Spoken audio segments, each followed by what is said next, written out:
Assalamualaikum warahmatullahi wabarakatuh. Halo teman-teman, kalian tahu gak sih dalam dunia pendidikan itu ada yang namanya perencanaan sistem pengajaran atau pembelajaran untuk mengetahui apakah pengajaran dan pembelajaran itu sama. Inilah topik pembahasan saya dalam video ini. Saya Rizal Kamila, salam kenal teman-teman, selamat menyaksikan. Oke, untuk awalnya kita harus tahu dulu pengertian dari pengajaran dan pembelajaran. Yang pertama, pengajaran.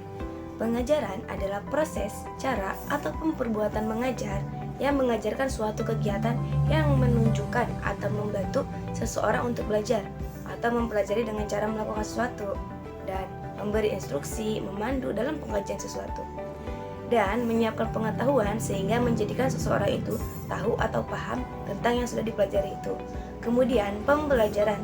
Pembelajaran itu adalah suatu proses, cara, ataupun perbuatan menjadikan orang belajar untuk mempunyai penguasaan atau pemerolehan pengetahuan tentang suatu objek atau sebuah keterampilan dengan belajar, pengalaman, dan instruksi. Nah, apakah kedua istilah tersebut sama?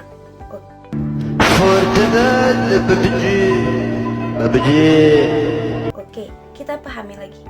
Pembelajaran itu tampaknya lebih memberikan kesan lebih baik atau mendalam untuk menumbuhkan keinginan belajar pada siswa. Sedangkan pengajaran itu seperti proses transfer ilmu dari guru kepada siswa. Kalau begitu, manakah yang paling benar? Apakah sistem pengajaran atau sistem pembelajaran? Semua istilah itu benar. Yang perlu diperhatikan adalah penggunaannya harus disesuaikan dengan kondisi sebenarnya. Oke, selanjutnya apa sih yang ada di dalam sistem pengajaran? Jadi, di dalamnya itu ada yang namanya metode dan model pembelajaran. Metode pembelajaran adalah cara menyajikan materi pelajaran yang dilakukan oleh pendidik agar terjadi proses belajar pada diri peserta didik dalam upaya untuk mencapai tujuan.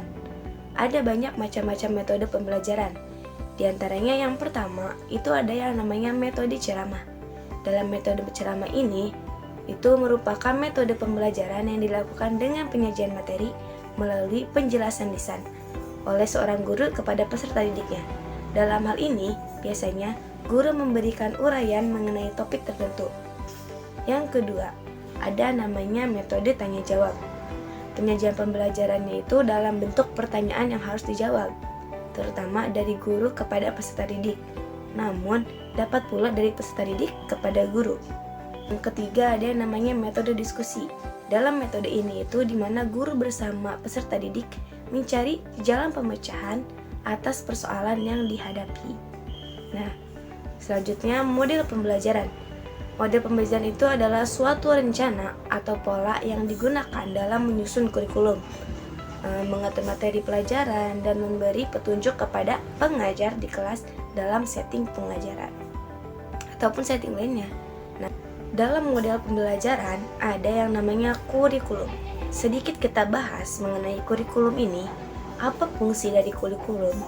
Fungsinya itu sebagai pedoman yang memberikan arah dan tujuan pendidikan serta apa saja yang harus dipelajari. Kalian bertanya-tanya gak sih, kenapa kurikulum itu berubah-ubah? Kalau ditanya kenapa sih juga bingung mbak, jujur mbak. Memang mbak nggak bingung. Semua manusia di muka bumi ini bingung mbak. Nanti nggak bingung kalau udah di surga. Apakah karena ganti menteri jadi ganti kurikulum juga? Nah, itu adalah ungkapan yang sering terdengar sepanjang perjalanan sistem pendidikan di Indonesia. Dan ternyata kalian tahu gak sih bahwa Indonesia itu bisa dibilang negara yang paling sering berganti kurikulum. Ternyata seperti itu loh faktornya teman-teman.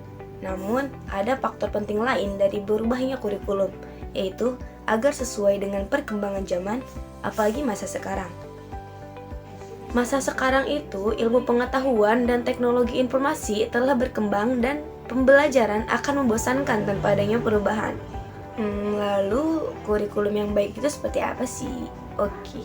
Jadi ciri-ciri kurikulum yang baik itu yang pertama, kurikulum yang sesuai pada zamannya. Yang kedua, tidak mengekang dan memaksa semua civitas akademika. Nah, yang berhak mengubah kurikulum itu adalah Menteri Pendidikan, Kebudayaan, Riset, dan Teknologi atau sering disebut juga dengan Mendikbudristek. Menteri siapa sih yang mengubah kurikulum 2013 menjadi kurikulum merdeka? Beliau adalah Bapak Nadiem Anwar Makarim, yang dimana kurikulum merdeka ini yaitu kurikulum dengan pembelajaran intrakurikuler yang beragam agar peserta didik memiliki cukup waktu untuk mendalami kompetensi. Beliau mengatakan bahwa Merdeka Belajar merupakan konsep pengembangan pendidikan di mana seluruh pemangku kepentingan menjadi agen perubahan. Para pemangku kepentingan itu meliputi keluarga, guru, institusi pendidikan, dunia industri, dan masyarakat.